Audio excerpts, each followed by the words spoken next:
Te presento a mi equipo. Hola, ¿qué tal? ¿Cómo estás? ¿Qué tal? Bienvenida. Hola, ¿Cómo están? ¿qué tal? Hola, Mucho ¿qué tal? gusto. Vivo aquí arribita. Nada, aquí súper cerquita. Sí. Tu bolsa, si quieres, la puedes poner arriba del escritorio. Esto ya está en silencio. Tengo aquí un buen ratito, como 7 años aproximadamente. Ajá. No más que ahorita, pues obviamente la tengo toda movida por la producción. Sí. Oye, ¿cómo estás? Muy bien, muy bien. Me encantó tu invitación. No, Muchas al contrario, gracias. gracias por aceptarla y por ¿Y venir. hablaste con Miriam de Penguin o hablaste con Yolanda?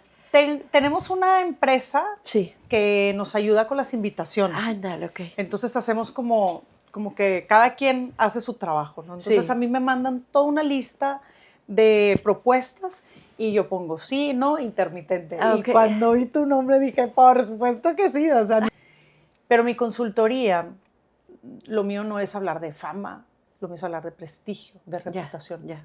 Entonces, la intención de este podcast es, si no existieran las redes sociales, ¿quiénes son aquellas personas que le siguen generando valor a nuestra sociedad? Ok. Que generan cambios, movimientos y bueno, pues ni cómo decirlo, pero pues tú eres una persona que ha influido mucho en nuestra sociedad. ¡Wow!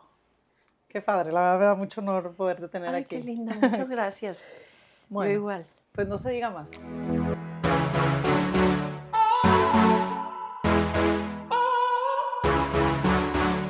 Imagen es percepción. Tú eres la marca.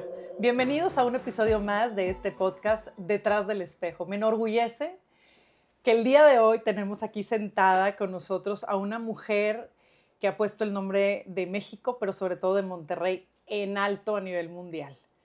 Ella es escritora, novelista. Bueno, no les voy a hablar porque ustedes saben que yo nunca les doy introducción de nuestros invitados, pero vean la emoción con la que voy a iniciar esta entrevista, sabiendo que vamos a conocer un poquito más de esta mujer que a mí en lo personal, ¿qué les puedo decir? Estoy feliz de tenerla como nuestra invitada en este episodio. Sofía Segovia. ¿Cómo estás, Sofía?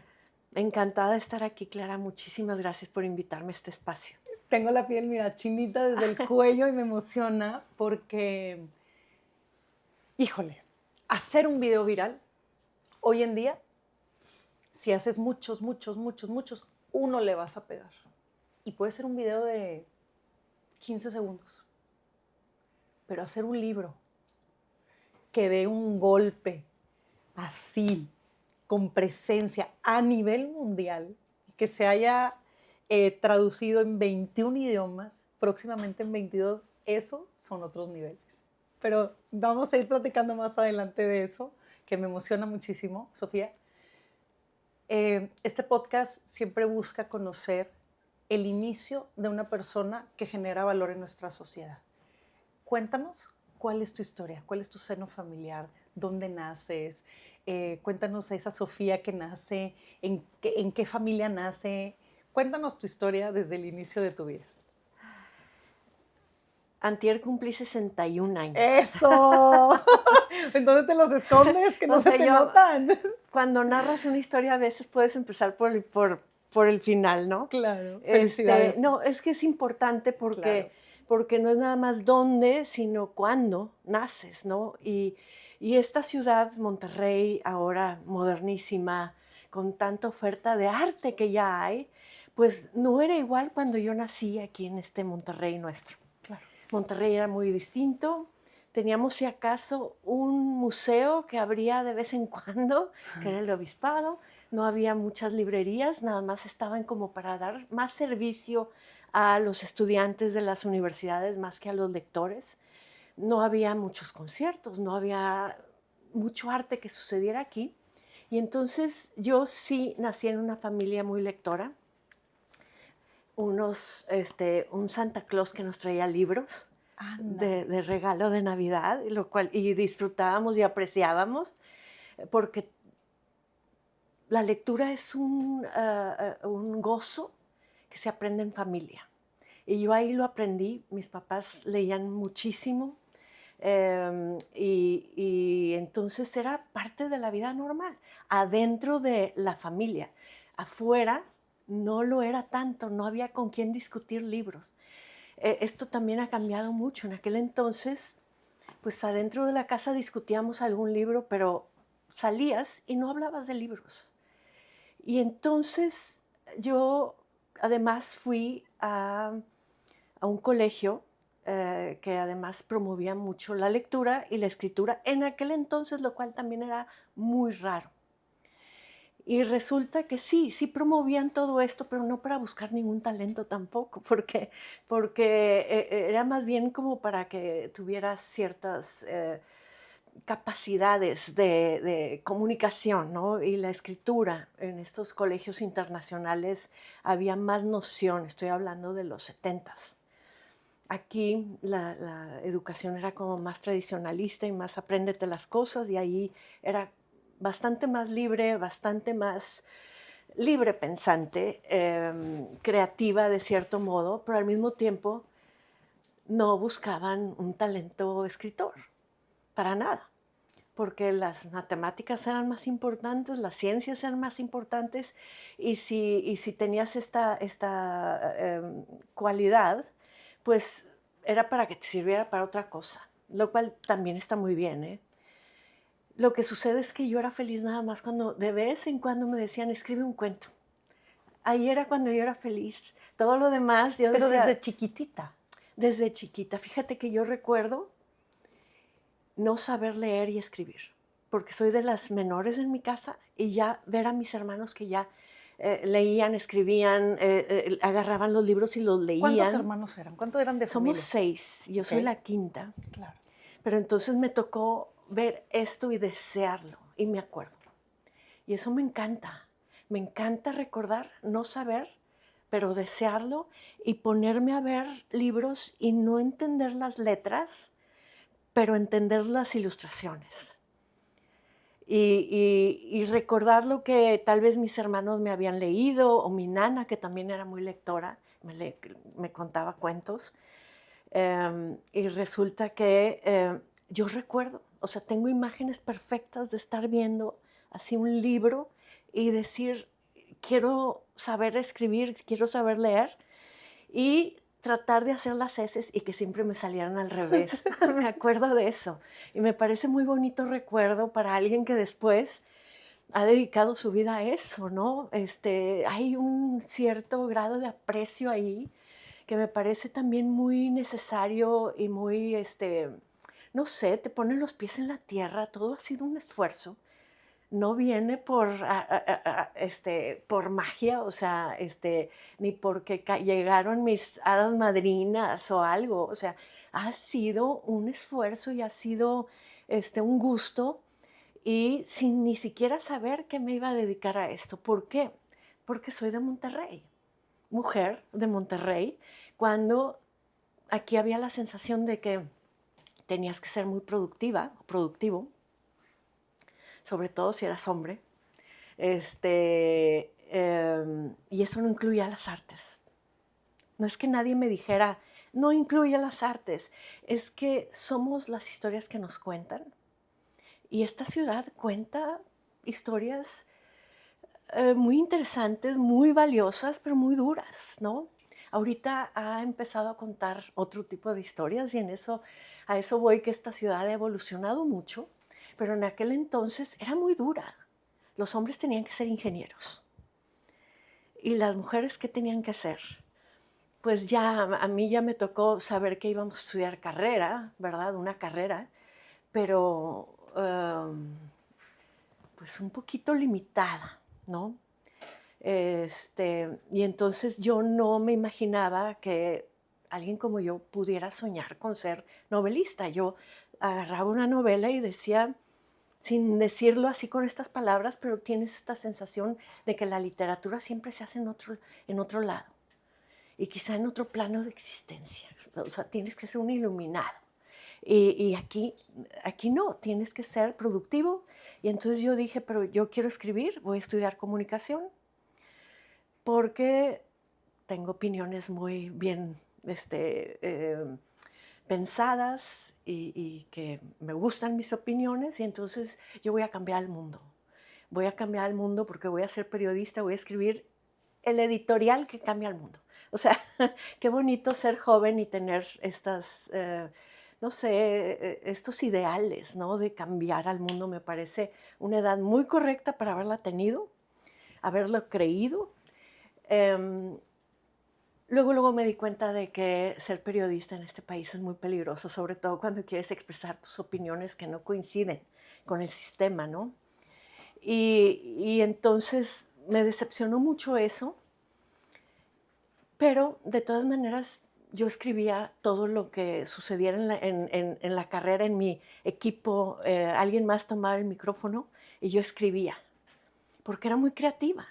Pero aún en la carrera nadie me dijo, aun cuando me decían: "Sofía, este artículo", así como para un proyecto para la clase o de periodismo, o lo que fuera, me decía el maestro o la maestra: "Es que le pones muchas flores a las cosas", pero nadie me dijo: "Esa es una cualidad de novelista, o sea, eres bien cuentera", ¿no? Nunca nadie me dijo eso en toda mi vida.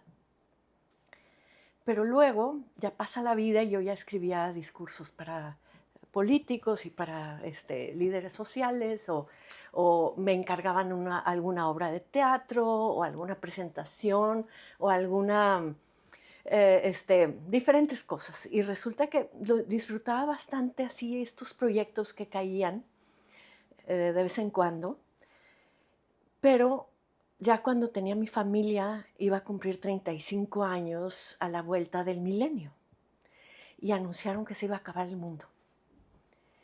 Y no que yo creyera que la vida pudiera ser extinguida por unas computadoras, se iba a acabar el mundo por el Y2K, no sé si te acuerdas, pero decían que las computadoras no iban a saber y que se iba a acabar el mundo. De verdad hicieron una gran alaraca acerca de este caso. Y yo dije, no creo que se vaya a acabar el mundo, pero me detuve un poquito y dije, si se acabara, ¿yo qué tendría que mostrar al final de la vida? Y dije, muchas cosas, mi familia, soy muy feliz siendo madre de, esposa de, hija de, hermana de, amiga de vivir en esta ciudad, qué bien.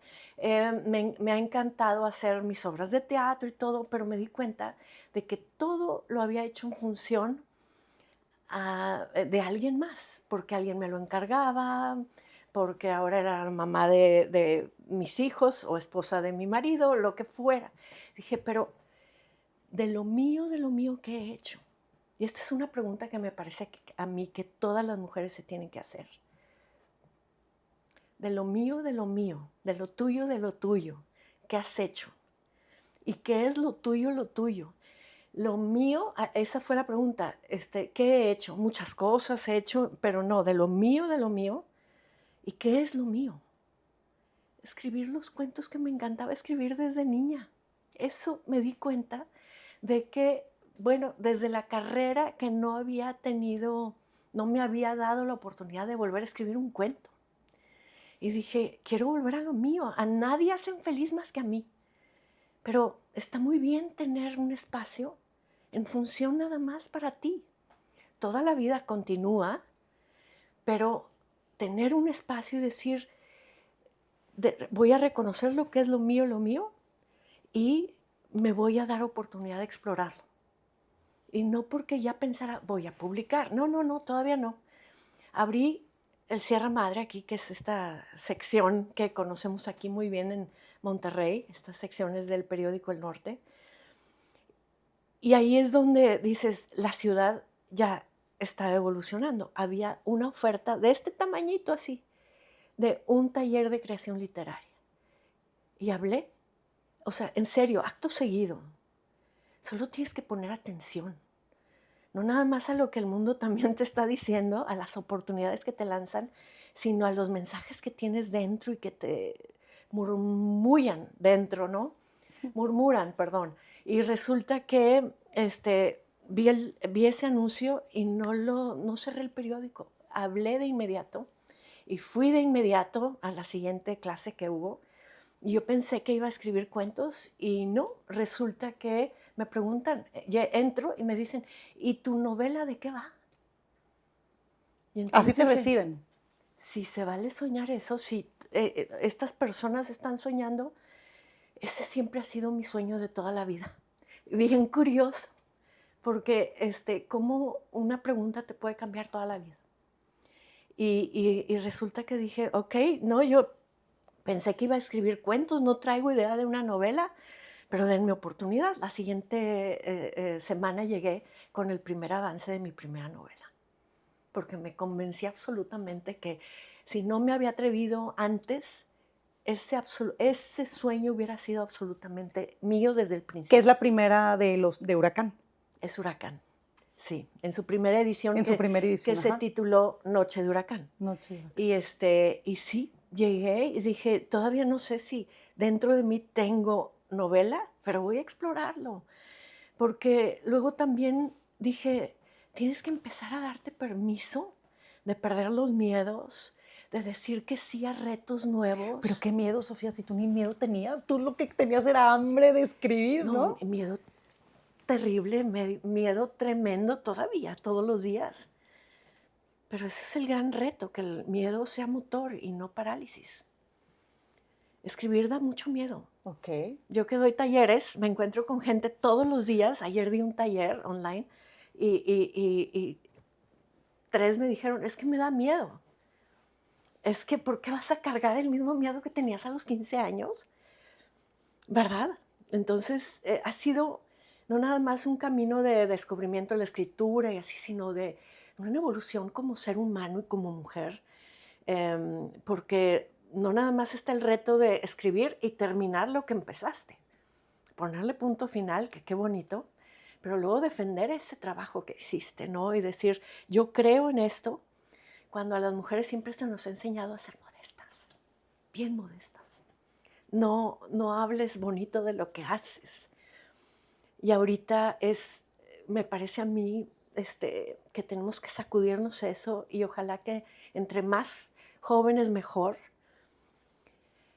con esto de que las mujeres se nos dicen calladitas más bonitas y no es que te lo diga alguien a ti, lo percibes, es la historia que te cuenta tu entorno.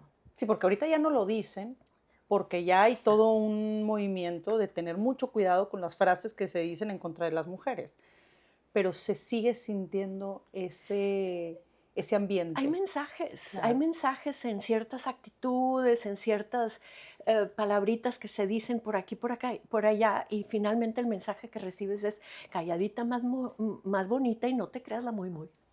Esa es la primera lección que reciben las mujeres cuando salen al kinder, ¿no? La primera lección, te crees la muy, muy. Pues fíjate que yo hoy creo que todas debemos sentirnos y todos.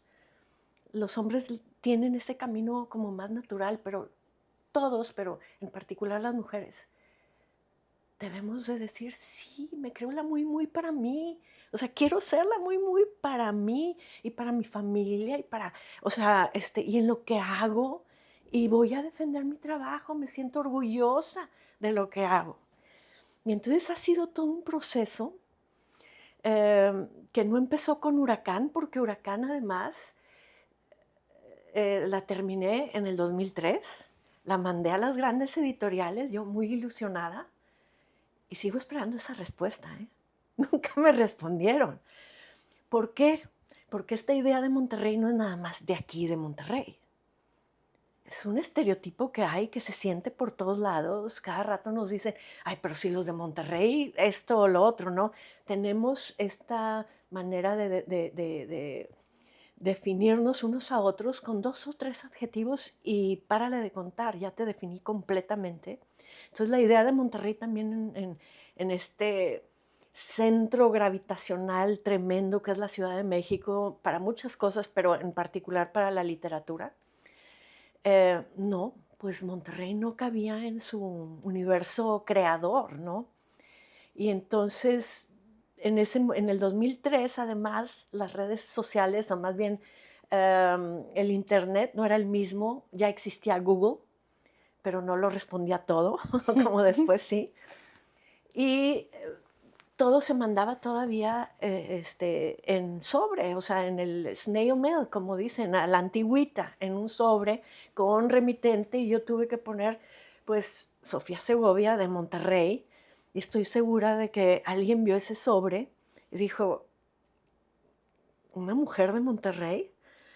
mira, tenemos un escritorio chueco, vamos a ponerle este manuscrito abajo para que ya no se bambolee, ¿verdad? Así me imagino que sucedió con esa novela.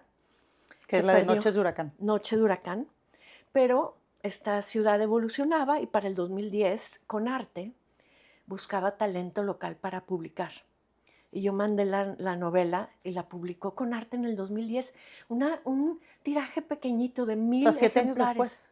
7 años después, 10 años después de empezar con esta ilusión, 7 años de tenerla en el cajón, esperando. Y no, Deteniendo ahí la pata del pues escritorio. sí, así me lo imaginaba yo. Y resulta que se publica un tiraje de 1000, pero se publica, fíjate, luego las cosas suceden cuando deben de suceder. Esta es una novela que escribió una regiomontana, pero es una novela muy mexicana, porque la escribí también, no nada más en el milenio, la vuelta del milenio, sino al final de este periodo De lo arcaico y gobierno, de... Sí, claro. del gobierno del PRI, que cambió en el 2000 también. Entonces, yo en esta novela lo que estoy hablando es de un México que a mí me parecía muy doloroso y que a mí me urgía que cambiara, ¿no? Y lo que sucede para el 2003, pues se terminó, pero me quedé planchando como novia de rancho, o sea, sin que nadie me sacara a bailar, sin poder entablar esta conversación, porque yo sí pienso que una novela, para las que somos comunicólogas, sabemos que lo que nos hace humanos, pues es entablar este proceso de comunicación. Un emisor lanza un mensaje, en este caso, el escritor lanza un mensaje, es la novela, pero si no tiene un receptor, pues hay una frustración horrible. Claro. Y eso fue lo que pasó, que 7 años yo estaba así, sin saber qué hacer, sin saber cómo usar el Google para que me sirviera de algo más de lo que lo había usado ya.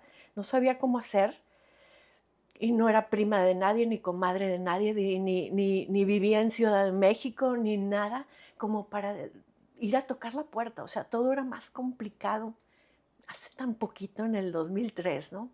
Y entonces en el 2010, con arte la publica aquí, pero el 2010 era el bicentenario de la independencia de México. Y entonces surgieron libroclubes aquí que estaban buscando lecturas de novelas mexicanas.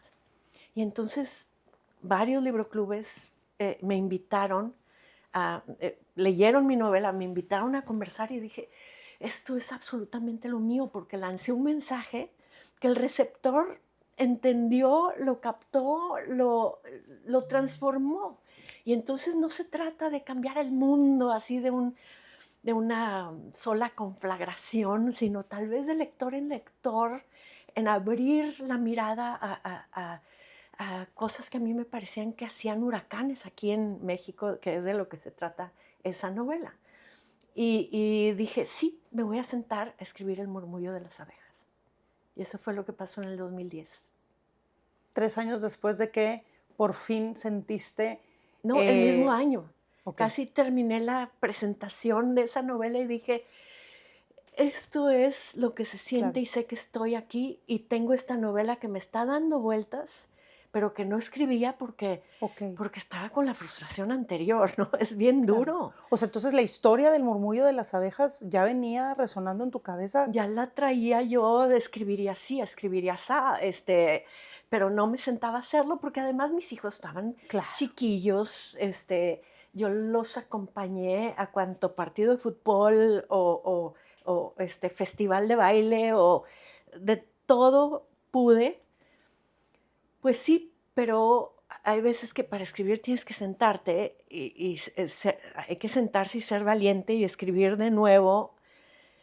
Yo batallé en ese sentido, pero al mismo tiempo, o sea, dejé pasar ese tiempo. Y alguien podría decir, híjole, te has de lamentar el tiempo perdido. Pues no perdí el tiempo, tampoco. O sea, pasaron 10 años desde que empecé una novela a que empecé la segunda. Pero no me arrepiento del tiempo porque para el 2010 esta ciudad ya había cambiado. Yo también ya había evolucionado. Y en este momento Monterrey estaba viviendo la violencia del narco, esta ola de violencia que se nos vino encima y nos transformó. Y a mí definitivamente me transformó porque esa misma novela que yo ya venía pensando, que no escribía, pero que la venía pensando, no hubiera sido la misma que escribí desde que me senté en el 2010.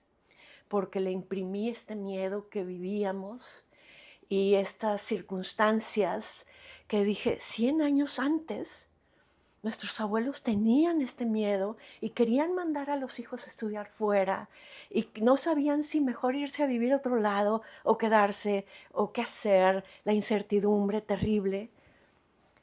Y dije, es que siento lo mismo ahora con mis hijos, con toda esta circunstancia, diferente tipo de guerra, pero fíjate, o sea, 100 años después, ¿y por qué no recordamos lo que pasó? 100 años es muy poco, son 2 generaciones nada más. Y Monterrey no recordaba nada de esto.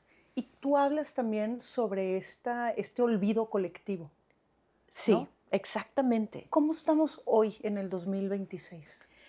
Fíjate que ¿Cómo lo creo sientes? Monterrey, Sí. porque creo que es un fenómeno nacional. Este olvido colectivo de sexenio en sexenio, o hasta de trienio en trienio. O sea, es un fenómeno que deberíamos de poner más atención a él porque pues, de repente se nos cuela uno que nos quiere cambiar el destino, ¿no? Porque nos convence de que nunca había habido nada mal. O sea, se nos olvida lo que pasó. Entonces es algo que creo que es muy, muy peligroso, esta amnesia colectiva. Pero aquí en Monterrey en particular, y creo que me hice muy sensible más o menos en esa época, porque empecé a poner mucha atención, no nada más a la historia familiar que vive en una anécdota, sino a conectar la anécdota con la historia colectiva. Y dices, oigan, ¿por qué no recuerdan que hace 100 años, verdad?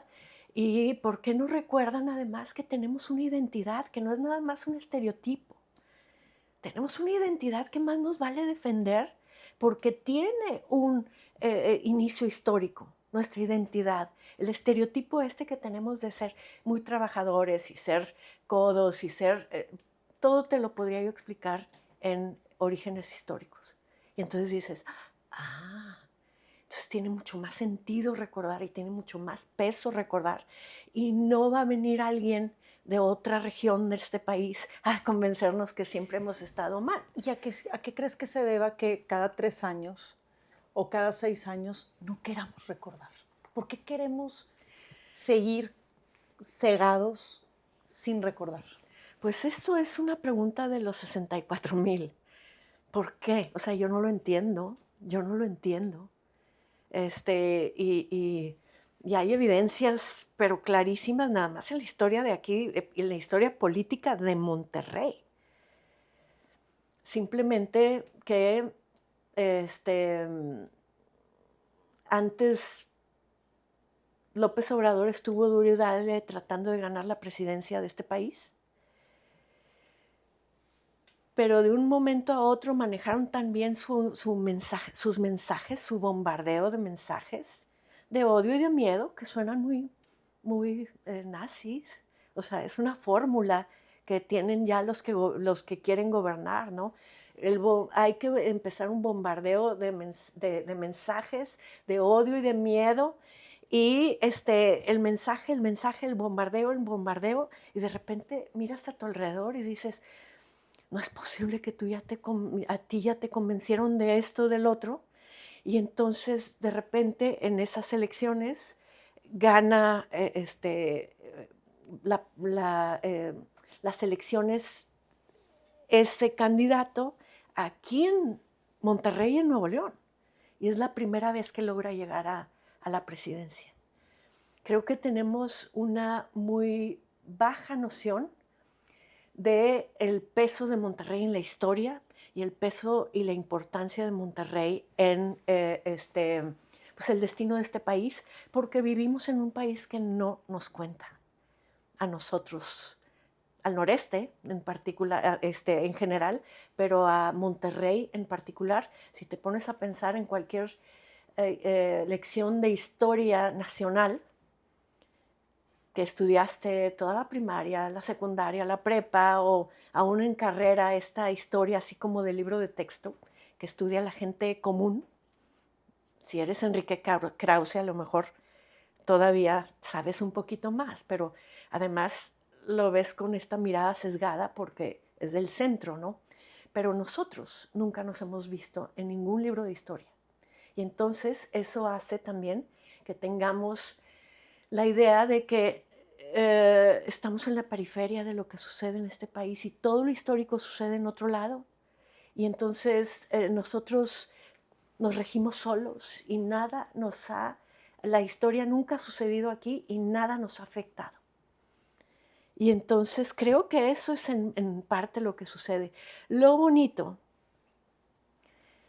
y no voy a decir que fue porque de repente salió el murmullo de las abejas, pero creo que llegó en un momento en el que todo estaba a punto de suceder. En el 2010 escribo El murmullo, se publica en el 2015, tampoco fue acto de magia porque hubo que escribirla y luego tener mucha paciencia. Y resulta que en Ciudad de México, ya me hicieron caso, no me voy a prolongar mucho, pero cuando fui allá a firmar el contrato con esta grandísima editorial, que me encanta ser parte de ella, pero esa vez que llegué, sí me dicen, oye, pero pues no sabemos si a tu novela le va a gustar a México porque es muy regional. Y también me dijeron por ahí, pero ¿qué hace una señora de Monterrey trepada en un cerro escribiendo? En Monterrey nadie escribe. Y yo les dije, en Monterrey cada vez hay mucha gente escribiendo, hay muchas cosas sucediendo, solo te hace falta voltear a ver. Pero además yo veo mi novela en todos lados, porque no hay novela en la historia de la humanidad que no sea regional, fíjate. Solo que este país está acostumbrado a que solo hay una región válida, solo una verdad válida, solo un género válido, solo una ideología válida, solo un bueno y un malo válidos en la narrativa nacional. Y yo con el murmullo vine a romper con todo eso. Sí, sabiendo que pues con mucho miedo, volviendo al miedo, con mucho miedo, porque decía, pues no sé, voy a llegar a la Ciudad de México, no sé si me van a querer publicar, y si sí, no sé si me van a querer apedrear, porque yo estoy presentando otra verdad, igual de válida, e igual de relevante, e igual de verdadera. Y resulta que yo creo que yo vivo en un país, fíjate, en este mundo mío, que es tan grande y tan diverso, y se vale que coexistan verdades a un mismo tiempo. Y eso fue lo que yo conté, y creo que lo bonito fue que también no nada más fue que causó revuelo en el país esta novela, también aquí. Fue una novela que salió y fue éxito aquí también, porque creo que todos teníamos la misma sed de contarnos y ser contados, ¿no? Y vernos dentro de la narrativa y empezar a entender que sí estamos y que la historia además no nada más nos sucede, sino que nos atropella, nos arranca de donde estábamos y nos coloca en esta ciudad y estamos aquí nada más por caprichos de gente del centro. Háblanos de tu personaje principal en El murmullo de las abejas, porque iniciar con esa escena es lo que hace que el libro no lo puedas volver a soltar. Platícanos quién es. Bueno, es que luego hay que contar las cosas bonitas. Hay que contarlas muy bien. Y entonces sí es esta novela que sucede durante la Revolución, pero sucede acá, en Linares. Y yo quería contar la historia de esta familia, pero en el primer párrafo me encuentro este personaje que es Simonopio y me conquistó la imaginación y en un ratito el corazón también. ¿Por qué el nombre Simonopio?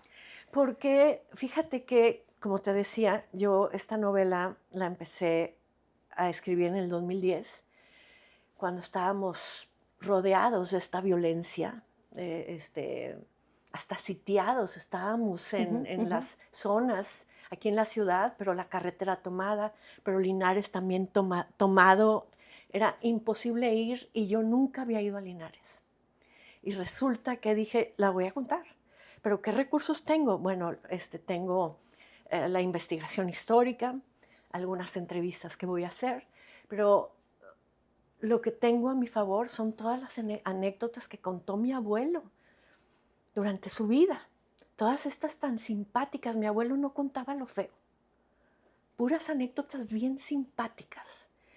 Y nos contó esta historia, contaba esta historia, mi papá después las perpetuó, porque mi abuelo murió cuando yo tenía 9 años. Entonces, tanto no me tocó, de repente digo, ya no sé qué me contó mi papá o qué puse atención o lo que fuera, pero no importa porque es bien bonito perpetuar las anécdotas familiares, porque en las anécdotas existimos nosotros. Y luego conectas las anécdotas con la historia, dices, o sea, sí soy parte de la historia, ¿no? Y eso fue lo que me sucedió a mí. Esta anécdota, en esta anécdota mi abuelo contaba que él le había salvado la vida a Simonopio con un sinapismo.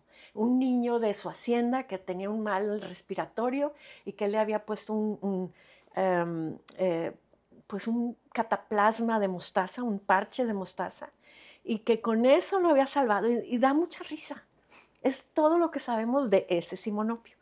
Pero nos da mucha O sea, sí risa. existió un niño llamado Simonopio. Apodado, porque mi abuelo Apodado. tenía un sentido del humor, y entonces, apodado Simonopio por el simpático de mi abuelo, que nos daba mucha risa el sentido del humor, de ponerle a un niño Simonopio, pero además la literación de sinapismo para Simonopio se nos hacía muy simpático, y además nosotros, hijos del antibiótico, nos daba mucha risa que él creyera que le había salvado la vida a alguien con mostaza aquí en la piel, ¿no?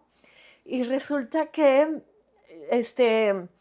yo sabía que tenía aquí en mi archivero de los recuerdos, pues todas estas anécdotas, no sabía cuál me iba a servir, pero lo primero que se necesitaba para este niño que desahuciaron nada más de verlo, pues había necesidad de bautizarlo, y entonces dije, le quiero encontrar un nombre muy importante.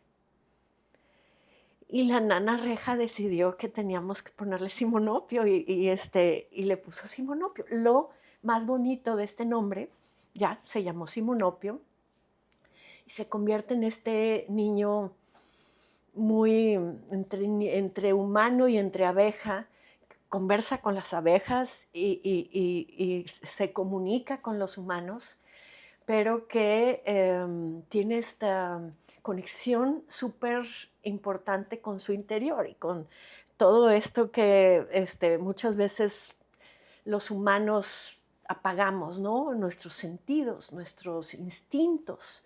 Creemos que porque somos modernos tenemos que divorciarnos de nuestros instintos y nuestros sentidos. Le creemos más a un WhatsApp que a nuestro instinto, las mariposas en el estómago o algo, ¿no? Y él es alguien súper conectado, porque está conectadísimo con las abejas también, y resulta que se convierte en este personaje que como es mudo, desarrolla mucho el oído, o sea, la capacidad de escuchar. Y además invita a otros, de cierta manera, a escuchar con atención. Es así la gran lección que él deja. Entonces se convierte en este personaje, yo no sabía, pero un día fui a dar una conferencia en la Universidad de Monterrey a maestras de literatura, y esas maestras de literatura todo lo quieren saber, todos se preguntan y quieren encontrar el significado detrás, y una me dice, casi en tono de reclamo, Sofía, yo me metí a buscar el nombre de Simonopio en la enciclopedia de los nombres y no existe. Y yo, pues no, porque mi abuelo lo inventó.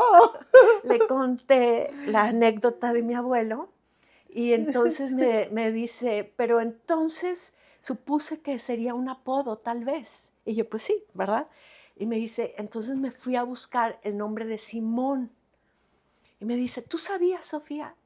¿tú buscaste? No, yo no busqué, o sea, yo simplemente agarré Escribí, claro. esa anécdota de mi archivo de la memoria y me dice, entonces no sabías que el nombre de Simón en hebreo quiere decir el que escucha. Ay, no. O sea, todavía es algo que en serio o me pone la piel chinita o me abre aquí un hueco aquí en el pecho de cómo hay fuerza en los nombres, inclusive cuando bautizas a un niño, a un homo fictus, a un niño de ficción, aún en ese mundo de ficción, ¿cómo tuvo fuerza ese nombre? Porque solito se fue, o sea, yo voy escribiendo como voy escribiendo, o sea, yo no planeo, no, nada, ¿Pudieras decir, Sofía, que fuiste canalizada para escribir El murmullo de las abejas y todos tus libros? O sea, realmente es como los que creemos en la energía y los que creemos en una divinidad.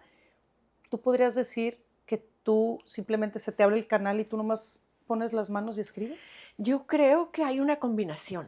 Em, yo sí hablo de que yo creo que la creatividad radica en la tripa.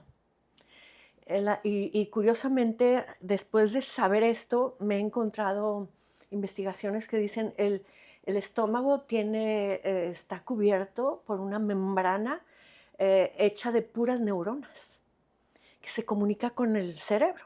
Sí, dicen que es nuestro otro cerebro. Pues sí, pero este cerebro no tiene, te avisa cuando tienes miedo, pero este Claro. cerebro no se le mete ese duende criticón, ¿sí?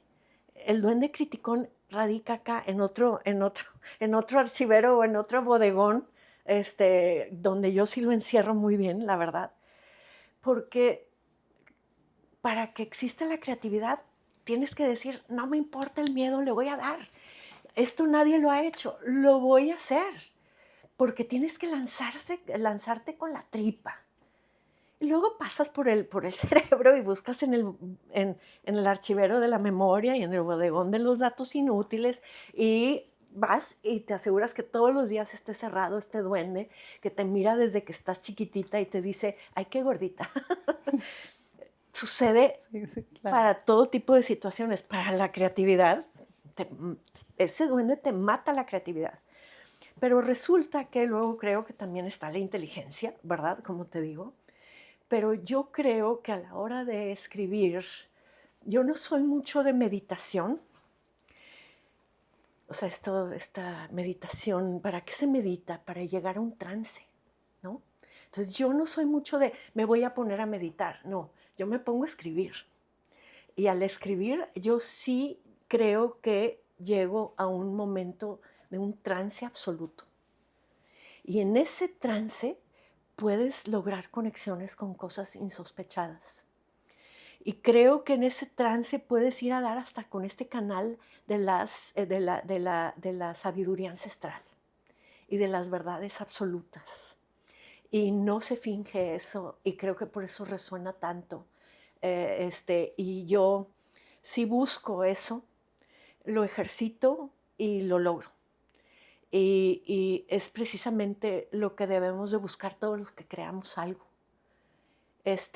Sepárate de todas las historias que te ha contado tu ciudad, sepárate del duende criticón, sepárate de todo esto. Es más, sepárate hasta, y esto también me preguntan mucho, ¿pero qué autores te inspiraron para escribir El murmullo de las abejas? Y yo, cuando yo doy talleres de creación literaria, yo digo, tienes que leer muchísimo y muy amplio, pero a la hora de estar escribiendo, nadie puede estar ahí contigo, ningún fantasma de ningún autor, por más encumbrado, no puede ser porque te paraliza. Y entonces tienes que estar sola tú con tu tripa y llegar a ese momento ideal que es el trance, que te conecta con estos diversos canales. O sea, ojalá que todavía siga yo descubriendo, pero ahí es donde yo digo, ay, esto está bien raro, pero órale, o sea, órale, pero ahí está la voz propia. Quiero recalcar y quiero como tomar tus palabras que cuando dices Me tardé 10 años en escribir mi segunda obra, que fue El murmullo de las abejas, y 5 años para que lo publicaran. Estás hablando de 15 años de paciencia, 15 años donde hoy en día, como lo dije al inicio, un video viral, claro, tienes que hacer muchos para que uno se te haga viral, eh, pero esperar a que un libro llegue o una obra llegue, estás hablando de que esa paciencia hoy en día no la vemos en las nuevas generaciones y no lo vemos porque todo lo queremos de una manera sumamente rápida, Sofía. Cuéntanos cuándo te diste cuenta que el murmullo de las abejas ya no te pertenecía y le pertenecía al mundo entero. Uy, bueno, sí, para empezar, quiero decir que así con esta misma pasión que escribí el murmullo, Sí, todas las así demás, claro. escribí Sí, no, todas no, porque creo que me queda claro. Sí, sí, sí. así tiene que ser. No, así escribes Te tú, punto, tienes claro. que arrojar a todas, pero sí decir lo que te apasiona merece esa paciencia, ¿no? Y luego terminé la novela, El murmullo, en 3 años, en el 2013, en julio más o menos, y tuve que entonces empezar a revisarla todavía. O sea, todavía no mandarla. No te apresures, Sofía, no te apresures. Quiero Todavía hacer un paréntesis. Mientras te estás escribiendo, ¿tu familia está enterado de que existe Simonopio? Digo, no. obviamente sabemos que existe Simonopio por las aventuras de tu abuelo, ¿verdad? Pero, ¿sabían de qué se trata o tú cuidas mucho el contenido de lo que estás escribiendo? Sabían que estaba escribiendo una novela que sucedía en Linares, de cómo llegaban las naranjas a Linares, y yo creo que han de haber dicho, qué aburrido. Este, pero no, no estoy yo enseñando mucho, Ok. eso lo aprendí. Cuando lo enseñas ya no te pertenece. Y entonces es mejor guardarte las cosas, ni siquiera hablar del título bien a bien. Y, y, este, y creo que esto es algo ya, es política de la empresa. Claro, propia. Sí, Entonces dices, tardas 3 años y luego viene la revisión. viene la revisión, pero ahí sí, fíjate que entonces ahí ya la pasé a lectores beta, les llaman. Ujú. Esto es algo que todos los autores profesionales hacen. Ya para entonces yo investigaba. Y en esta investigación, los gringos que todo lo analizan y todo lo comparten y Ujú. escriben mucho sobre escribir. Los autores hispanos no tanto, pero los anglo escritores, mucho. Entonces me iba e investigaba y se me hizo muy buena idea esto de los lectores beta, que son lectores muy buenos, no profesionales, muy buenos, cercanos, en quien confías, pero que te van a decir, que confías que te van a decir la verdad, o sea, y les das el manuscrito con un marcador rojo para que hagan Lo que quieran. masacres si quieren, pero porque sabes que es para mejorar tu novela. Y entonces escogí 5, siempre escojo además a mi mamá y todavía tengo la fortuna de Ay, tener a mi qué mamá. Ahorita acaba de terminar mi novela nueva, porque estoy en este proceso de los lectores beta. Ella más rápido que nadie, ¡zoom! Ella se pone a leer y se pone. que Ella aparte no tú dijiste que la lectura es un gozo que se comparte en disfruta y se comparte en familia. Sí. Y entonces tu mamá era lectora, siempre No, ha sido no, una gran lectora. claro, Ok. claro, claro, claro.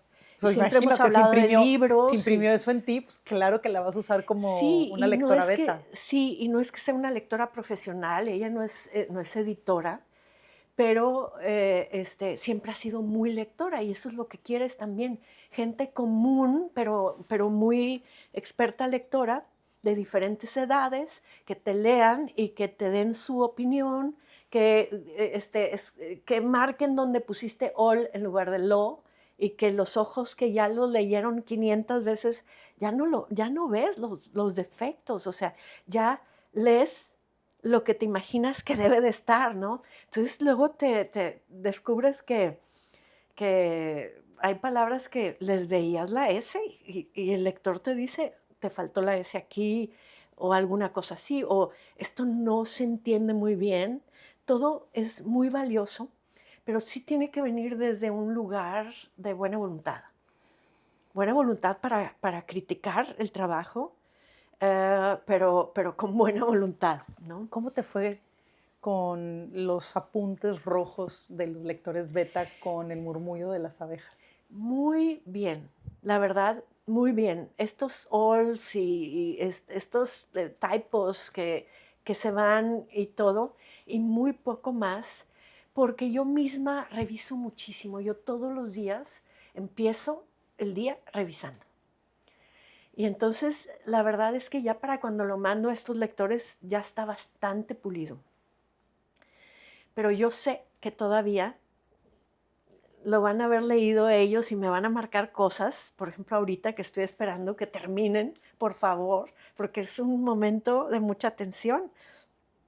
Les va a gustar, van a entender lo que quería decir, o sea, todo esto, pues sí da miedo, pero lo que quiero es también que me lo manden rápido para yo ponerme a trabajar, que me encanta trabajar en la edición.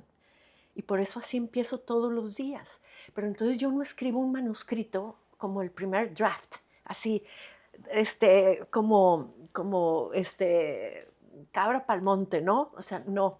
Yo todos los días voy revisando lo que escribí un día antes, o de repente pienso en algo nuevo y digo, tengo que ir al segundo capítulo a Hacer un pequeño hacer movimiento. esto para sembrar muy bien y que me funcione esto acá. Y entonces también me he hecho muy buena editora porque tengo 14 años dando talleres de creación literaria y parte del taller es desarrollar estas habilidades editoriales. Entonces ya veo bastante claro, pero no el 100% claro. Necesitas otros ojos. Y entonces, pues me va muy bien, pero de todas maneras yo sé que van a encontrar. Y ahorita tengo gente que está conmigo en el taller ya de 7, 8 años y que me dicen, oye, es que me estoy encontrando algunos typos, tú dale, tú dale, porque nadie está libre de pecado. O sea, soy la maestra, pero al mismo tiempo, a la hora de escribir, puedes cometer muchos errores Claro. y cegarte a los errores. Es lo típico, la ceguera del escritor. Cuando recibes los primeros comentarios del murmullo de las abejas, ¿ahí empezaste a darte cuenta la obra que habías escrito con tus lectores beta o todavía no? No, fíjate que antes, porque ya terminé de corregir en el 2013 e hice mejor trabajo para ver a quién se la iba a mandar. En el mismo 2013 la mandé. ¿Cuánto tiempo les das aproximadamente para leerlo? ¿Un A mes? los beta, A los beta. sí, como un mes. Ok. La verdad es que la mayoría lo termina antes. Sí, ok, pero tú pones como un promedio de un mes. Sí, o sea, un Ok, mes para trabajar en esto. ok. Es lo mismo que ahorita estoy en ese mes, por ejemplo, desesperada. Ya vi, o sea, ya entendí cómo te sentías con el murmullo de las abejas, porque esta ansiedad es, Sí, como que ya díganme ya, o sea, claro, es y como cuando te van a decir si es niño o niña, el pero es muy bebé, ¿sabes? emocionante, Claro. es muy emocionante. A mí no me trauma ver las marcas rojas, No, porque porque porque son errores de dedo comunes de ser humano. o hasta, oye, no te entendí, o fíjate, oye, le cambiaste de nombre aquí a este personaje. Y era, les volteaste los nombres a estas hermanas, por ejemplo. Ya. A la hora de escribir en ese trance y además después en un frenesí, se cometen errores. Claro, O total. sea, las Claro. fechas ya no coinciden, el niño tenía 8 años acá y vuelve a tener 8 años por allá. O sea, hay errores, claro que los hay. Necesitas otros ojos y los agradeces. Si Claro. eres inteligente, yo sí soy. Pero entonces tú sabías que el murmullo ya tenía algo, ¿verdad? Yo desde que me senté a escribir esa novela, yo sí pienso que tienes que escribir con pasión, pero también con aspiración a ser leída. Sí, escribes en soledad absoluta, ¿verdad? Pero ay, qué hermoso ser leído, ¿por qué no? ¿Verdad? Y yo escribí esta novela, haz de cuenta, emocionadísima porque yo de verdad veía esta historia en todos lados. Y eso fue lo que llegué allá a decirles a la editorial. Y en México, lo más normal es que las novelas en el primer tiraje salgan apenas de 2.500 ejemplares. Eso es lo normal. Y es lo que me dijeron, no, pues tal vez 2.500, hasta 5.000, ya veremos, pero pues, y yo les decía, pero las traducciones, y luego cuándo se va a ir a España, y cuándo se va a ir a Argentina, y todo, no, ni sueñes, Sofía.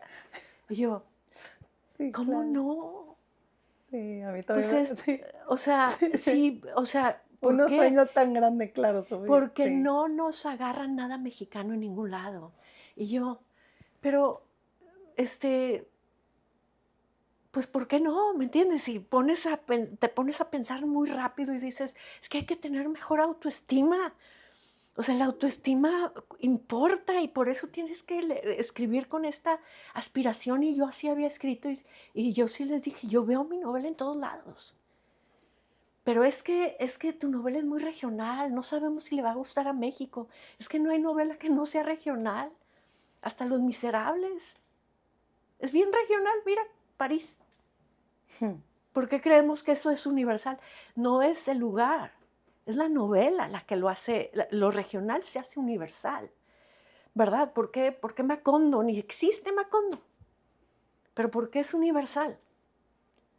Pues porque el oficio, la habilidad del escritor la hizo universal. Totalmente. Y lo mismo, bueno, hasta novelas más comunes, como La chica del dragón tatuado. A todos nos emocionó seguir las aventuras de este personaje cuando teníamos que ir a Suecia, morirnos de frío en la novela y no poder pronunciar los nombres de todos estos lugares a donde va, porque están en sueco.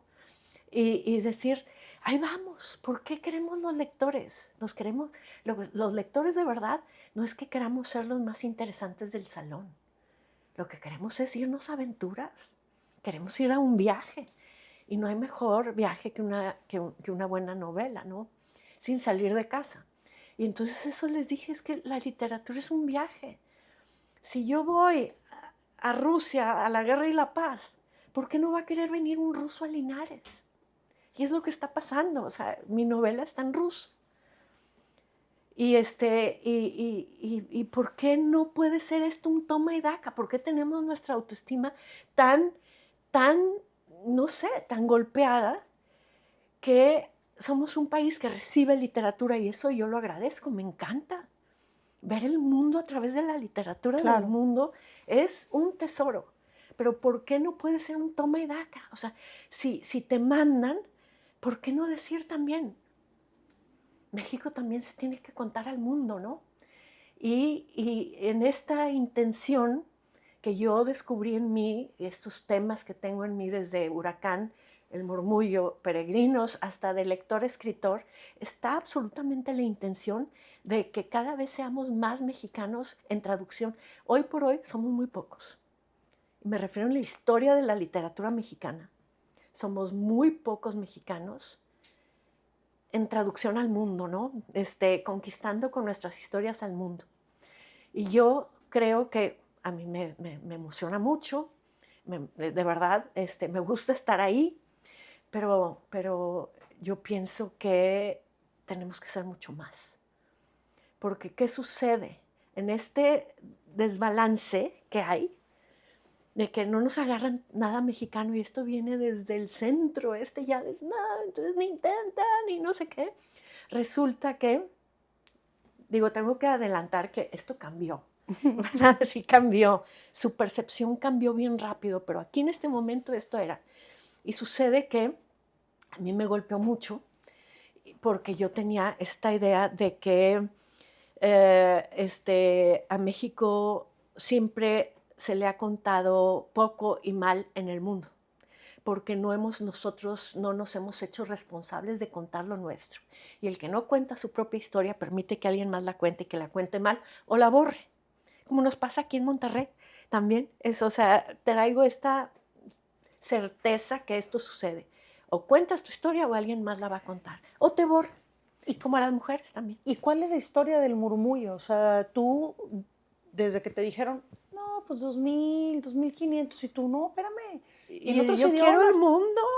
Sí. ¿cuándo ¿Y en cuánto tiempo después recibiste la llamada que dijiste?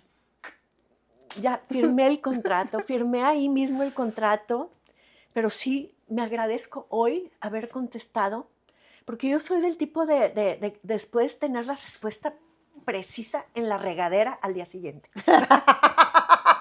Claro, en el momento O dices, sea, ching, ¿por qué no se me ocurrió decir esto? y no, Claro. pero respuestas increíbles que nadie jamás va a oír, ¿no? Y resulta que, no, ahí mismo le contesté eso. Yo veo mi novela en todos lados. No hay novela que no sea regional. Solo tienes que voltear a ver. En Monterrey se hace literatura, voltea a ver. Y de ahí me fui. Pues así dejé a mi editora, que era muy joven. Pero, y me dice, bueno, va a salir con 2,500, tal vez para septiembre. O sea, esto eran, ¿cuántos meses? Eran 9 meses, de enero, febrero a septiembre. Y yo, bueno, pues ya te haces la idea de que va a salir para septiembre, pero para junio me habló y me dijo, siéntate, por favor. Y yo, o sea, ya Tú me habías van firmado a... en enero, febrero. En enero, febrero. Y en junio. En junio me hablaron y me dijeron, siéntate, por favor. ¿Ya estás sentada? Y yo, ¿qué me van a decir? O sea, siempre no, digo, ¿te imaginas? En un instante tengo una imaginación muy prodigiosa. Y Y me un dice, duendecillo muy travieso también. sí, que te juega. sale aborazado, ¿verdad? Claro. Pero resulta que me dijo, todo el plan que habíamos hablado va a cambiar. Y yo, ¿qué pasó? No va a salir tu novela en septiembre, vas a salir hasta marzo. Y yo, o sea, no es un embarazo humano, es un embarazo de elefante. O sea, no, o sea, de verdad, qué bueno que me senté, porque ya que tuviste tanta paciencia, pues ahora te gana la impaciencia, ¿no? ¿Qué pasó? Pero me dice, tranquila, porque fíjate, lo que pasa es que yo di tu novela aquí en editorial, y llegó el mero director de la editorial y dijo, esta es una siguiente gran novela. O sea, es un gran descubrimiento. De la editorial. Sí.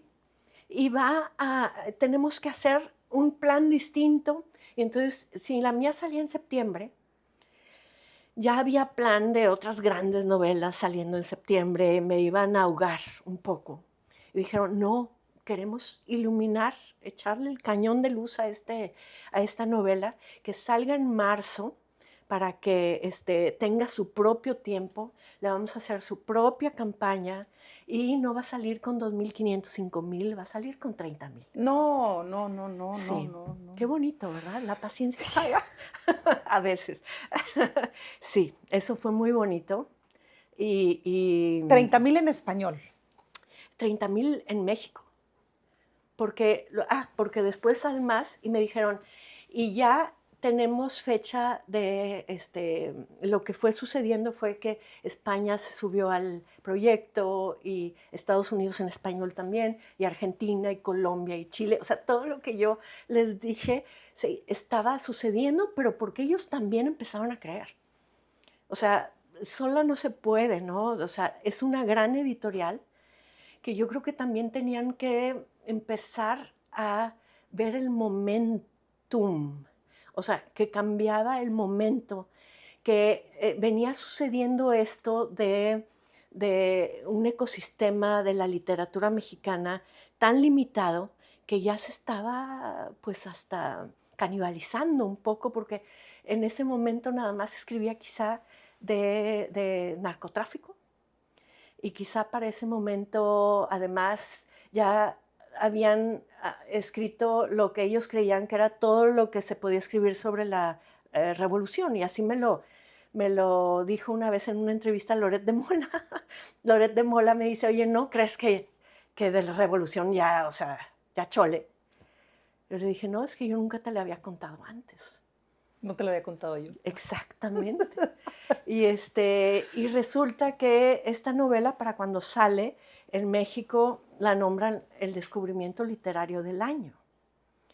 Y gana la novela del año en iTunes, que en ese entonces tenía una buena sección de libros. En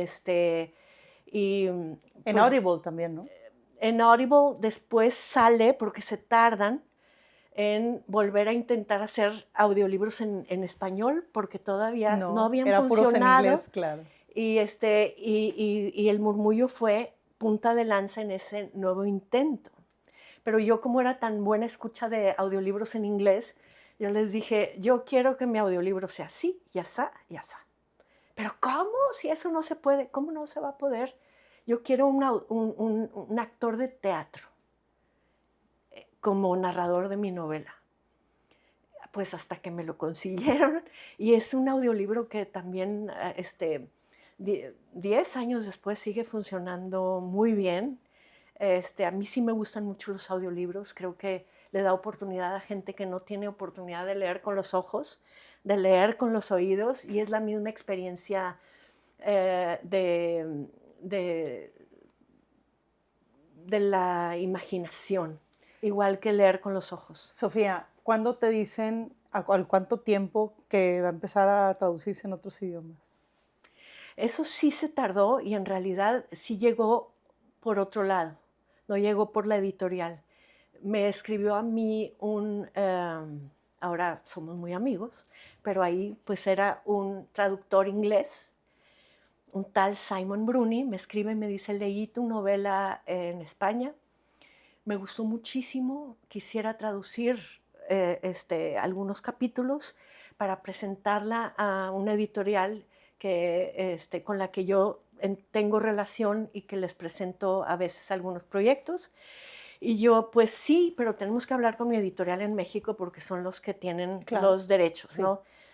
Y entonces así fue, así fue. Y siempre me preguntan, fíjate, ¿cuál es el idioma más exótico al que te hayan traducido? Y yo, el inglés. Pero ¿cómo? Si el inglés es el inglés, ¿no? El inglés está por todos lados. Pues sí, pero en inglés, fíjate lo que sucede en el mundo angloparlante. Lo que sucede es que ellos escriben y publican tanto en inglés que el 100% que publican, solo el 2 o 3% es traducción del mundo. O sea, de cada 97, 98 novelas, solo 2 o 3 son traducción del mundo. Entonces, eso es lo más raro. Y fue mi primer idioma. Y es tan raro que luego me abrió muchas puertas a Claro. muchos otros Que hoy idiomas, ¿no? actualmente estás en 21 idiomas. En 21 idiomas próximamente y 22. me avisaron que hay una oferta de otro idioma, y entonces yo la verdad, yo sigo soñando. La meta siempre se hace un poquito más allá, porque yo pienso que así se debe de vivir, ¿no? O sea, lograr y no dormirte en tus laureles. Yo sigo trabajando mucho. Y El Murmullo de las Abejas el año pasado cumplió 10 años y la editorial festejó sacando una edición ilustrada, hermosa, ilustrada por Gabriel Pacheco, que la verdad a mí me gustaba desde antes, y desde que además ilustró El Murmullo, pues me gusta más, hasta siento que lo quiero. Y salió ganador del libro del año, fíjate, de la CANIEM, del libro de ficción del año, en el 2025. Y entonces yo sigo muy ocupada escribiendo proyectos nuevos, que están por salir varios, pero muy ocupada todavía viendo además cómo el ecosistema ha cambiado aquí en este país. El ecosistema literario se ha ido enriqueciendo muchísimo, porque ya no nada más escribimos de narcotráfico. Si todavía hay gente que lo escribe, pues qué bien, pero por ejemplo, pues no es lo mío. Pero además se han agregado muchas más mujeres en este ecosistema, y creo que podríamos llegar a un balance. Pero además también hay más librerías, pero además también cada vez hay más lectores en este país, que siempre nos han dicho, en México nadie lee. Y yo siempre decía, no sé de qué país hablas, ni México sí lee, cada vez lee más.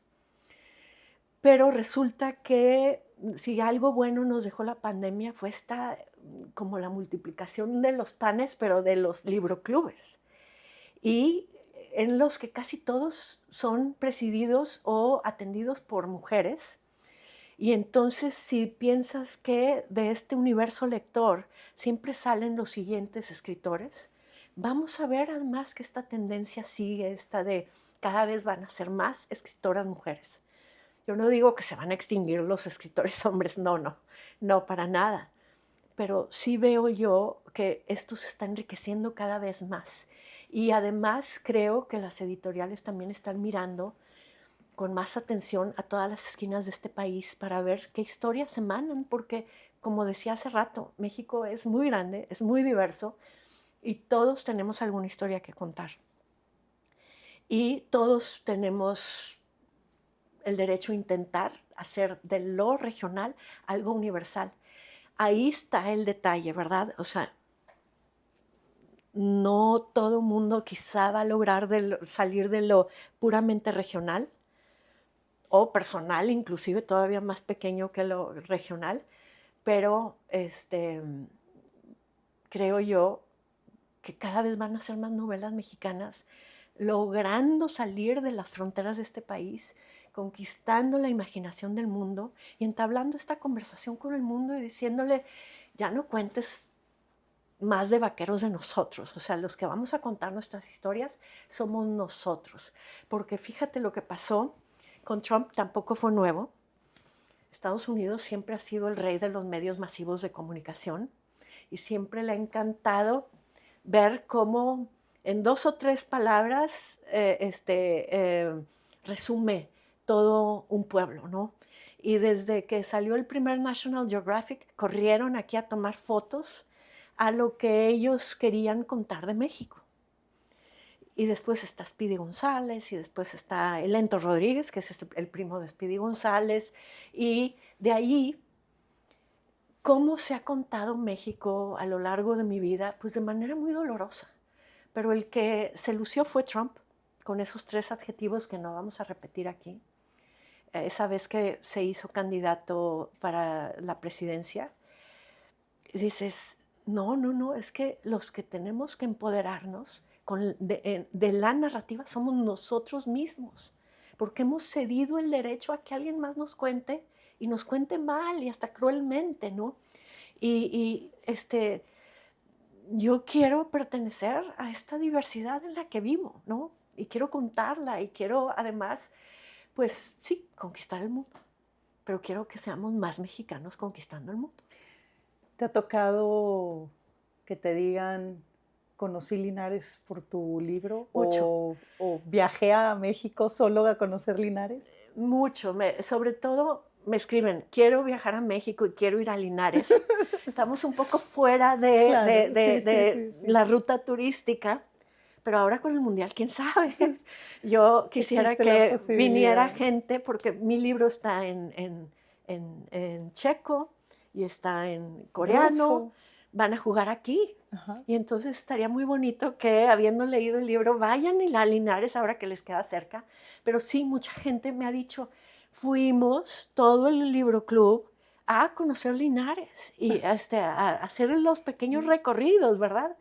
Y me gusta mucho, pero no nada más eso, sino me ha escrito gente para decirme, uno en particular, mira, casi te lo cito textualmente, Sofía, mi mujer va a tener a nuestro primer bebé. Y si es niño, no me deja ponerle simonopio. Y le contesté yo, pues, a la mujer siempre hazle caso. Pero, de todas maneras, si no le ponen de nombre simonopio, enséñenle a ser el que escucha, ¿verdad? Pero lo que sí sé ahora es que el mundo está bien lleno de gatitos que se llaman simonopio. Gatitos. No, perritos no, gatos. Y pues me emociona mucho. Acabo de regresar además de Bulgaria, de presentar El murmullo de las abejas en búlgaro, y la emoción es la misma. O sea, ¿qué hace cuando una novela ya cruza todas las fronteras? Llegan los lectores que quieren viajar. O sea, este fenómeno lector es universal. Entonces la misma emoción al final de la presentación que se acercan y les sale alguna lágrima o te dicen me tatué una abeja o o me tatué una abeja aquí porque me ha sucedido también. Eso es sobre todo también lo que sucede, que gente no quiere desprenderse del libro y no olvida, nombre tan raro, pero no olvida el nombre de Simonopio. Cuando muchas veces lees libros y dices, bueno, no me acuerdo cómo se llamaba el personaje, aquel o lo que sea, pero nombre tan raro, tan extraño, pero la gente no se olvida ni del nombre, ni del personaje, ni del espíritu de Simonopio, ¿no? Y eso es algo bien bonito porque lo que puede suceder en un libro en cualquier idioma y en cualquier esquina de este mundo es que haya una comunión en unas páginas y es una especie de magia que sucede por un libro. Y tú comentaste al principio, qué lindo es perpetuar las historias de la familia, de los padres y de los abuelos. Y tú perpetuaste la historia de tu abuelo a nivel mundial y en otros idiomas. Y ahora me la paso diciendo, por favor, escuchen a sus abuelos, de verdad. Y luego a veces repiten la misma historia, pero qué importante es, porque si no, ¿cómo nos vamos a conectar con la historia oficial como la cuentan? En esa nunca está la gente común como nosotros. Definitivamente las mujeres nunca. Pero hombres y mujeres, la gente común, que no vamos a salir en los libros de historia en este país que cuenta una historia tan limitada, de unos cuantos personajes de estampita, ¿no? ¿Cómo podemos hacer? Pregúntale a los abuelos o a los bisabuelos, o sea, pregúntale dónde estaba la familia en la revolución. Y lo que yo de verdad creo es que cuando pensemos en la historia tenemos que decir, ¿dónde estaba yo en ese momento de la historia? Y es obvio que yo no había nacido en la revolución, pero sí, cuando me pregunto esto, conecto con la historia de mi familia Claro, ¿dónde y estaban se mis abuelos? convierte en Claro. realidad, en historia viva. Y resulta que digo, ¿qué tuvieron que hacer mis abuelos para sobrevivir Ujú. y para que continuaran los eslabones de la cadena familiar? Y entonces comprender que yo hoy en el presente soy un eslabón que todavía tiene que continuar los eslabones de la cadena familiar, ¿no? Para que el esfuerzo de la historia valga la pena y se dirija hacia el futuro, esto es lo que tenemos que comprender, que existíamos. Monterrey existía en la Inquisición española. Monterrey existía porque sabemos ahora que queremos recuperar la memoria y es la tendencia que me quedé sin terminar esto. Ahora que sí hay este interés por conectar con la historia, entonces si crees que tienes antiguas raíces sefarditas, tienes que comprender que cruzaste el Mar Rojo con Moisés y escapaste de la esclavitud una y mil veces, no sé cuántas, y te persiguieron cuántas veces, y luego cruzaste el mar para escapar de la Inquisición española, y tuviste que llegar a este lugar tan lejano de todo lo demás para que no te vieran tan de cerca, y entonces empiezas a comprender la identidad de Monterrey, este hermetismo de no contar nuestras historias, porque si las contabas, te revelabas, ¿no? Claro, te descubrían. Te descubrían y Entonces te de ahí quemaban. proviene, Y nuestro trabajo. Es que ahora hay esta idea de que como tenemos antiguas raíces sefarditas, pues las gorditas de harina. Claro que sí, pero es lo de arriba. No hay que ver lo profundísimo que podemos llegar si nos conectamos con la historia y decir, porque conozco la historia, entiendo el presente. Por ejemplo, de Monterrey siempre se ha dicho que tenemos el grupo de los 10, ¿verdad? Como un consejo empresarial aquí que ha funcionado como equilibrio al gobierno, han puesto universidades y pues resulta que si te conectas con el pasado y das con tu identidad sefardita, no hay oración válida si no hay 10 hombres reunidos. Y entonces, ya vas comprendiendo ciertas cosas. Esa es la importancia de la historia. entonces Monterrey Vas a la historia para es comprender sumamente, hoy. claro, y por eso es sumamente importante la historia, aunque no se cuente de ella. Sí, porque nuestra historia, además, parte de nuestra identidad es la desmemoria. ¿Por qué? Porque una generación ya no le contó a la siguiente la identidad sefardita, para que no revelaran esa verdad. Entonces, ¿en qué momento se olvidó eso? Pero es parte de este silencio y ya no le cuentes a la siguiente generación. Porque duele, pero además porque pues, nos queman a todos en la pira, ¿no? Como sí quemaron a la familia Carvajal en la novela de Gabriela Riveros, también de aquí de Monterrey, Olvidarás el fuego, precisamente, se cuenta de esta familia Carvajal que viene la Inquisición española y se los lleva a todos. Y entonces, lección aprendida, el que habla se muere. Y así es parte de nuestra identidad, ¿verdad? Y todavía tenemos este caso de don Eugenio. Se atrevió a hablar y se murió, ¿no? ¿O lo murieron? No, bueno, exactamente, exactamente. O sea, y ahí viene a reafirmar por qué estamos callados. Sí. O sea, la historia nos comprueba Y no que hay que estar tanto, callados. y tenemos esta idea de que, que se arreglen allá, pero a mí que me dejen trabajar. Porque además, pues, a nosotros el trabajo nos ha salvado una y mil veces a lo largo de la historia, ¿no? Pero además, también somos una ciudad muy solidaria. Somos un pueblo aquí, en todo el noreste, porque todos somos primos. Somos muy solidarios. Aquí en Monterrey nos lucimos por lo solidario. Y lo dicen las cifras de la Cruz Roja en el terremoto del 2019. Uh-huh. En 2017. 2017, sí. 19 de septiembre del 2017. Sí, ándale. Resulta que la Cruz Roja arrojó estas cifras y se me olvida el porcentaje, pero la mayoría, o sea, de todos los insumos que se recolectaron en todo el país fueron de Nuevo León. Así y es. Entonces dices, ay, no es accidente. Tenemos esta raíz judía y siempre hemos sabido que en solidaridad avanzamos más, que las empresas cuiden a los trabajadores desde que empieza la industria aquí.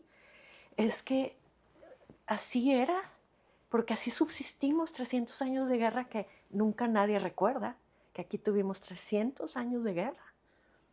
Pero ¿cómo sobrevivimos los poquitos que fueron sobreviviendo? En solidaridad, viviendo hombro con hombro en todos estos pueblos, en lugar de vivir en las grandísimas haciendas como en el sur. Bueno, ya me estoy poniendo... No, dale, esto es tu espacio. Estas grandes haciendas de más al sur, aquí no existieron. ¿Por qué? Porque tuvimos 300 años de guerra. Y lo que sucedía es que las haciendas eran muy pequeñitas para que los hacendados pudieran ir y volver el mismo día a trabajar y a dormir. Y dormir como acuartelados en todos estos pueblos que tenemos, de casa con esta arquitectura que tenemos casi amurallados, ¿no? ¿Y qué sucede? Que unos progresan, otros no, pero aquí se sabe, como los judíos, se sabe que no se sobrevive solo, que el que puede tiene que apoyar al que no puede, ¿no? Y entonces empiezan las industrias y ahora parece que fue como un invento industrial del siglo XX y no, es que siempre subsistimos así. Claro. Y hay que recordarlo, es parte de nuestra identidad también. Son de estas cosas que tenemos que preservar, porque luego no todo se tiene que proteger. O sea, hay cosas que puedes aprender de cómo se hacen en otros lados, ciertas cosas, pero aquí tenemos cosas muy buenas que aprendimos a partir de sufrir muchísimo. Y lo que pasa es que, pues si no recordamos, podemos ir pues diluyéndonos, ¿no? Nuestro escudo estatal, cuando teníamos un escudo tradicional, ahora nuestro gobierno más moderno nos puso uno más minimalista y moderno, que yo creo que no debieron haber hecho, la verdad. Eso tenía abejas en el borde.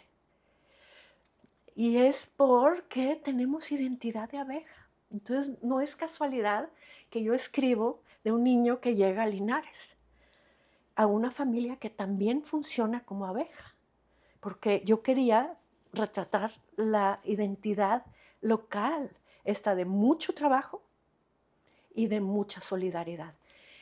Las abejas, como nos hemos hemos ido sobreviviendo aquí, sobreviven en comunidad.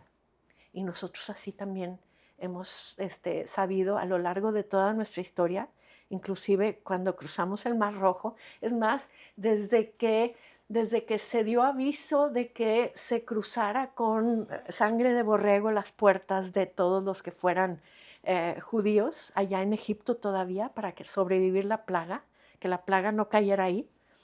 Desde entonces tenemos este networking. No es WhatsApp, pero todos se avisaron a todos. Pongan cruz, pongan cruz. Y así también funcionamos en la pandemia, ¿no? Claro. Compren, ¿dónde hay mascarillas? Allá. Y todo el mundo, de todo nos enteramos aquí porque seguimos funcionando en este sistema solidario, porque así hemos sobrevivido y es parte de nuestra identidad. Y que así como las trabajan abejas. las abejas, justo lo que te iba a decir. Y justo así trabajan las abejas. Pero como tú lo acabas de decir, que tenemos una memoria colectiva a corto plazo, pues entonces hay que recordar que en el escudo del Estado de Nuevo León faltan nuestras abejas. Faltan. Y que a diferencia de las abejas, que sí se pasan toda la información de generación en generación para que no cometan los mismos errores. A nosotros no nos han ayudado con eso, la verdad, las generaciones anteriores, tal vez para no heredarnos dolores, ¿no? Pero ya es momento de recordar y volver a ser también, en ese sentido, como las abejas. Me Saber encantó. de dónde venimos. Me encantó y a lo que dónde acabas de vamos. decir. Me encantó lo que acabas de decir. Es momento de recordar quiénes somos, de dónde venimos y hacia dónde vamos. Sí.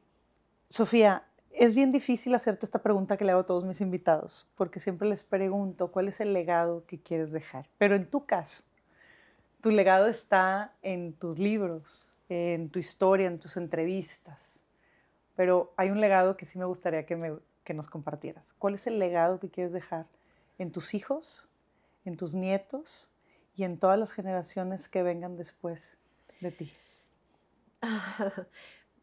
Yo quisiera que mis hijos y mis nietos sí tuvieran esta noción del self, de quiénes son, de qué suelo firme pisan para que sean los que decidan con buena información a dónde van hacia el futuro. Pero sí, ahí están mis libros y todo, pero sí me gustaría todavía tener, creo todavía con este idealismo juvenil. Cumplí 61 años el Estás otro día. chavita, estás bien chava. Pero Te creo faltan que muchos libros todavía por escribir. sí, pues espero. Soy muy tardada, así es que Pero mira, los que pero logre te tardas y escribir, ve lo que escribes, ¿no? Tú sí, síguete tardando. bueno, sí me gusta precisamente, sigo con el idealismo de cambiar al mundo. Sino así como en esta conflagración instantánea, pues cambiar al mundo un lector a la vez, o esta idea a la vez, tal vez, o simplemente, tal vez, aceptar que no concuerdas con tal idea, pero dices, reconozco que hay otra idea y no me hace daño reconocer que hay otra idea. Yo lo que quiero es que mis novelas tengan un impacto, o sea, que su tema sea universal y no nada más universal de que lo puedan leer en todos lados, sino universal también en tiempo, porque hay temas que traspasan las arenas del tiempo y es que hay temas que siempre han sido, son y serán verdad.